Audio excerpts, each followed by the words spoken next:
You know that moment when the light is perfect and your flash ruins it? Or when you avoid flash and the photo comes out flat, muddy, lifeless? Here's the truth. The best wedding photography lighting isn't ambient or flash. It's the blend. Because when you learn to mix natural light and flash the right way, you don't get flash photos, you get wedding images with mood, depth, emotion, real atmosphere.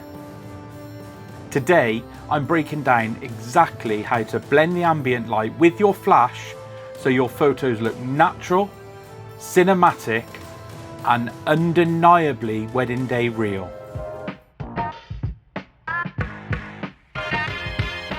Alright, if you're new here, I'm Ben, and this channel is all about wedding photography tips, wedding photography lighting, and real world techniques you can actually use at your next wedding.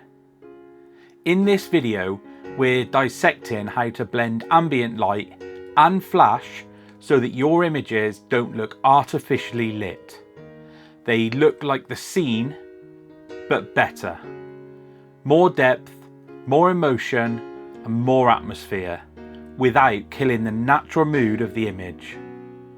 And a quick one before we dive in, if you want to get weekly help with all of this sort of stuff, I've got a free mailing list where I send out a short newsletter with wedding photography tips, gear reviews, lighting breakdowns, and the occasional freebie. And there's a little welcome gift for you when you join. It's linked down below in the description. Right, let's get into it, because this is the difference between nice photo and undeniable wedding day mood.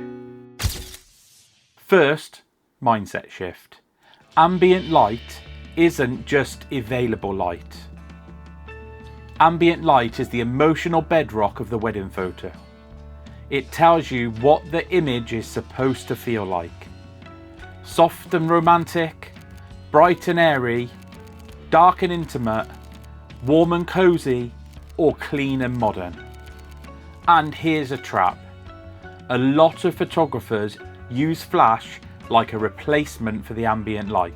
But the best wedding flash photography uses flash like a support act. So before you even touch your flash, ask yourself, what is the ambient light doing and what mood is it already giving me? When I walk into a room, I'm reading three things. Firstly, direction. Where is the light coming from? Is it a window, a doorway, or a reflective ceiling? Next up is the quality of that light. Is it soft or harsh? Is it wrapping round or is it contrasty? And the third thing is colour temperature. Is it daylight, tungsten warm, or is it just mixed lighting chaos? Because blending a flash with ambient means you're not just lighting a face, you're matching a world. If the room is warm and cozy and you hit it with a clean white flash, guess what? You've just killed the mood. This is a skill that changes everything. I call it pre-visualization. Before you even touch your flash, try to take the photo in your head just using the ambient light. What's the shadows doing? What are the highlights doing? Where is the emotion happening? Then, and only then, you add your flash to guide the eye, lift the moment, and keep it real. So here's the rule that will instantly improve your wedding flash photos. Expose for the ambient first, then add your flash. If you start with flash, you're basically going to end up just chasing your tail.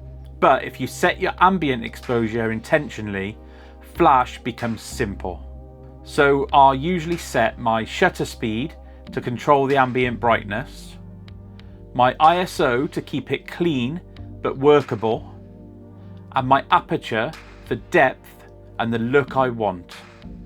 And once the ambient looks how I want it, the flash just drops in. Now let's talk about feel. If your flash is screaming, it's too strong. Most of the time, for natural wedding photography lighting, flash should just be a feather touch. Low power, softened and diffused. You're not trying to create a new sun. You're trying to gently shape what's already there.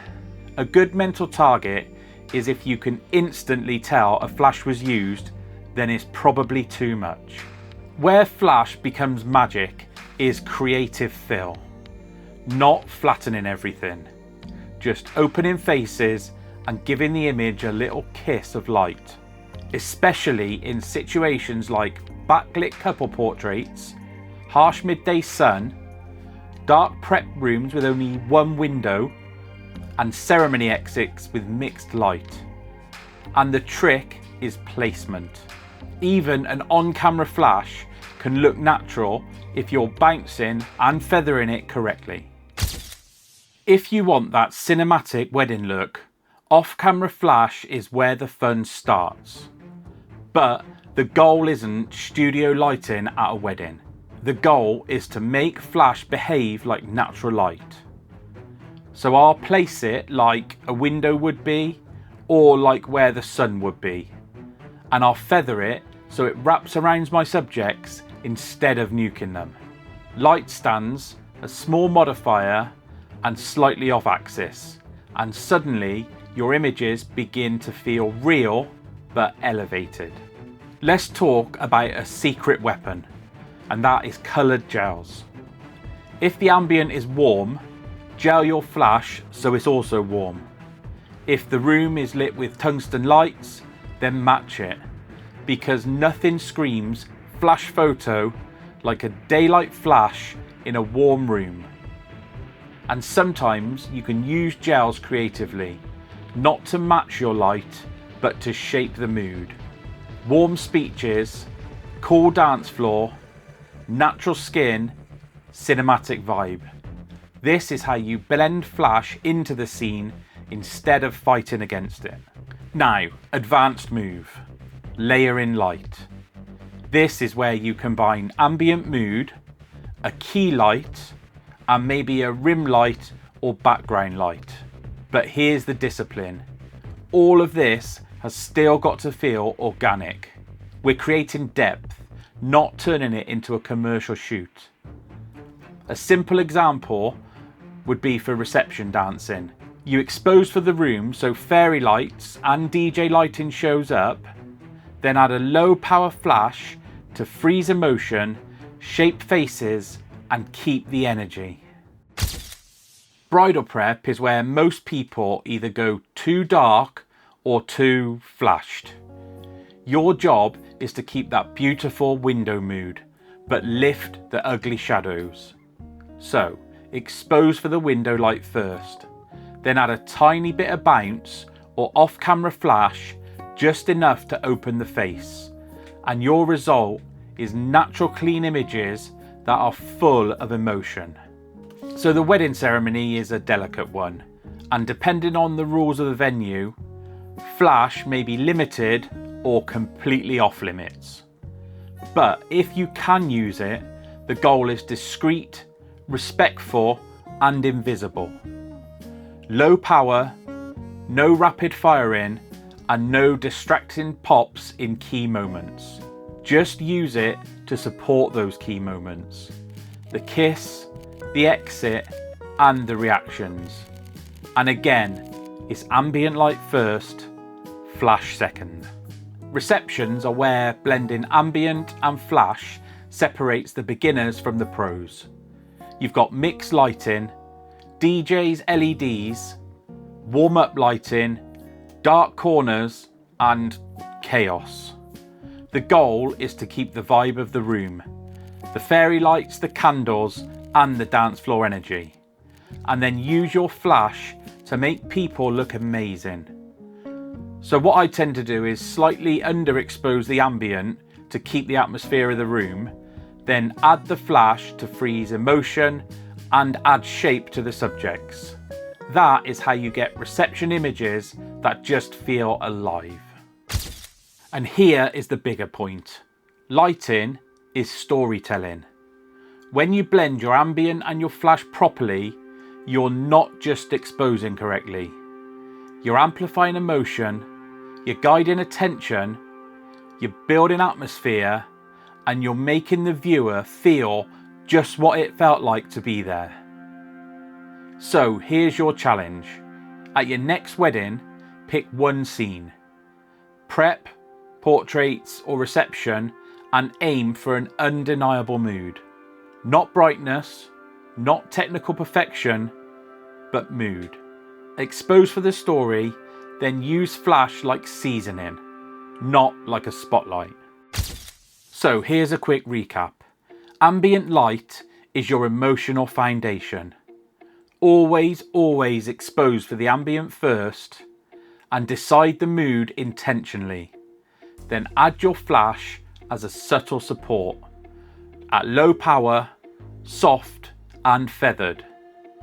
You can use your off-camera flash to mimic natural light direction and use your gels to match or shape atmosphere.